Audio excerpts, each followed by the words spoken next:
Hello and welcome back to the channel, everyone. I hope that you all are well and you're having a nice time. So I'm back with another video, and in this one I'll run you through team selection for FPL Gameweek 2. We're going to talk about how my team is going to look like, how my team is currently looking like, and what are the plans of moving ahead and the transfer moves that I'm currently looking at. Meanwhile, if you have not subscribed to the channel already, please do that and help me reach 800 subs sooner. You guys can help me achieve that, and that is the aim and the goal for now. The planner we're going to use throughout this season, and that I'm going to use throughout this season, and the platform is obviously Drafthound. You can click on the link below, get redirected towards their platform, and you can get insights like player rankings, fixture analysis, player comparisons, and predicted lineups. There are free features and the premium features too to help you build an ultimate team for each week. So I'm going to be using their planner, and obviously we're going to use that I'll use that to reflect my transfer moves each week. Now, looking at the team, we're going to start with the goalkeepers, then obviously the defenders and midfielders and the forwards, and then there is obviously a transfer planner that I'll be showing you to show you my moves. Now, starting with the goalkeepers, as I said, that Turner comes in, Pickford gets the bench, and the reason why I went with the two cheap keepers, a lot of managers went with these keepers, is that you can play them in rotation. Sheffield United is Turner's game. Obviously, Nottingham Forest, not very convincing so far defensively, but I'm expecting them, expecting Turner to return me saving points, and that would obviously be, those saving points would obviously be somewhat an advantage over Pickford, because with Pickford I do not expect a lot of save points. I'm expecting Villa to properly derail them, and if that would be the case, because Unai Emery's side has obviously felt a defeat versus Newcastle, and they would be willing to make a comeback, and what better game than Everton. So Aston Villa looked alright attackingly. Obviously they were very open defensively, but I think that would obviously change slowly with the season going in, because we've seen Unai Emery, he loves to park the bus. He plays like that. He plays a bit defensively, and his attack is usually coming out via Watkins, and he's going to be the main man, and that is why a lot of managers already have him. Now, talking about the goalkeepers back, I've got Turner, he's got Sheffield United, and I will play him over Pickford just for a slight probability of a clean sheet if there is one, but some of the save points that he's going to return, Pickford takes the bench. Now, talking about the defenders now, Chilwell stays in. We've seen him in very advanced positions versus Liverpool. There were 2 or 3 chances that he might have netted in for a goal that didn't come through, but obviously he did score once. That was offside, but he was very, very attackingly involved in the game, and that is why I think that the money that 5.5 million that I've invested in Chilwell and went with him over Stones, I think that is probably justified here. Reece James injured again, so I wouldn't recommend going for any other Chelsea defender. Now, Colwill could be one of the players that you can look at. He was he started the game, he's pretty cheap, so you can look at that option, but for the attacking returns, I'd say you invest in Chilwell stocks as of now. As Topenan, another player with the attacking returns, he did provide one, and I would hold on to him. He's got Wolves, and that is a good fixture. Now, just looking at the other two, I've got Gabriel and Mings, and obviously this one is going to be a tough one. Gabriel didn't start the last game, and at 5 million, I think if this continues to do so, he has some sort of an injury as per the news, but if this continues so, I would lose 0.1 or 0.2 million in the upcoming game weeks over him. Similar would be the case with Mings, who is out for a while. He's got a knee injury, and it is inevitable to lose money on him. Now, this is where I have to decide who to take out first. Either I'd go with Gabriel, I'd hold on to Gabriel and take out Mings and go for any other defender. I talk about the defenders. I've seen some of the attacking defenders really this week, so I could do that, or just let Mings stay on the bench, take out Gabriel and go for Saliba. As of now, this is what my defense is looking like. Obviously, this is what my defense is looking like. Now, let's move on to the midfielders and see how the midfield is shaping up as of now. Now on your screen are the midfielders coming into my side. Saka and Martinelli stay in. They've got a good fixture versus Crystal Palace. I am expecting them to return attacking points.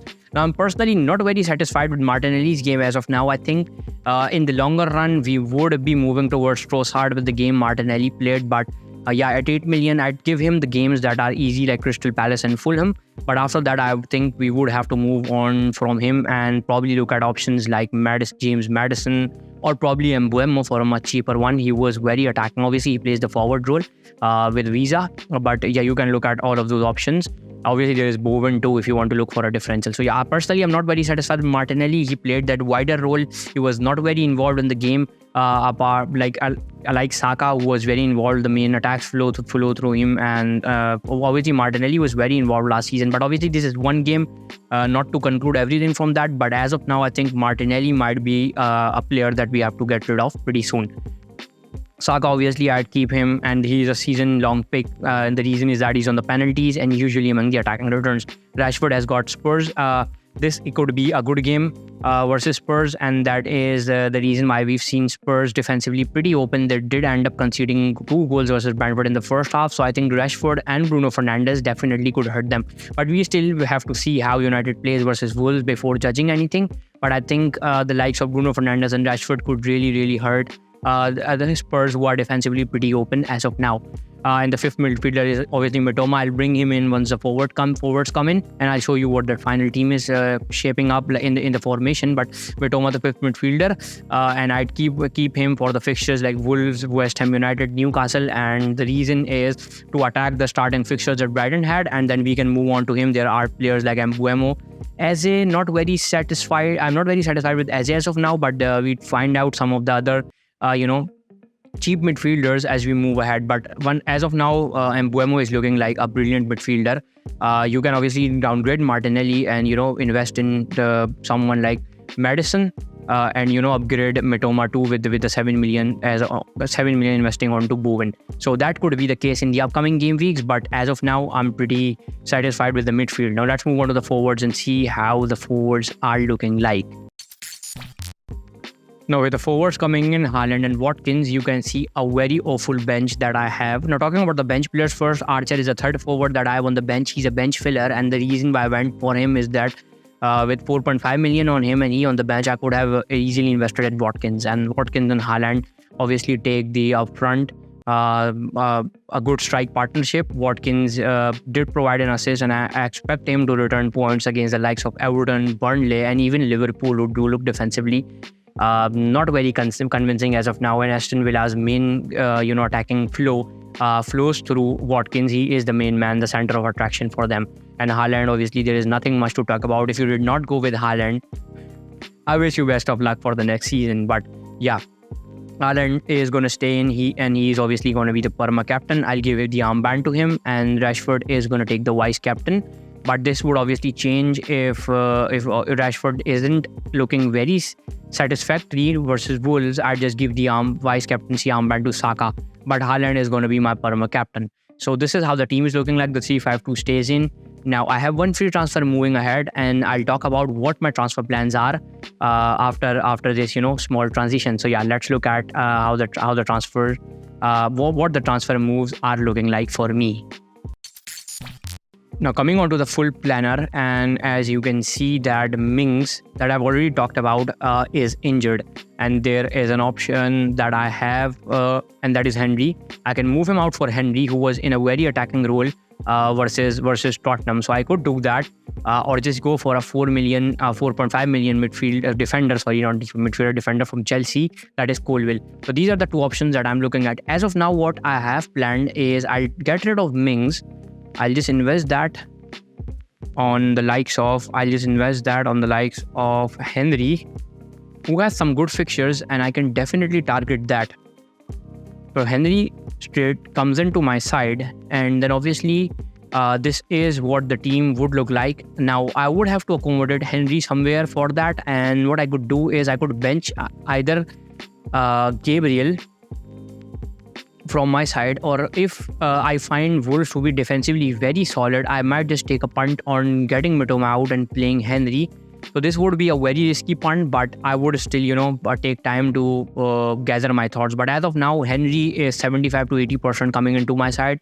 What I'll do is just take Gabriel out, place him on the first bench, and just go with a 3-5-2 with Henry coming in. I would still have 0.5 in the bank, and then we can obviously invest that somewhere else, or just downgrade Martinelli in the upcoming game weeks if I find him to be to still be not as good as he was last season. But yeah, this is what my transfer move is going to look like. Henry is going to come into the side and to replace Mings. He's going to take place into my team, and Gabriel is going to go to the bench. So yeah, the 3-5-2 stays in with Haaland taking the captaincy armband.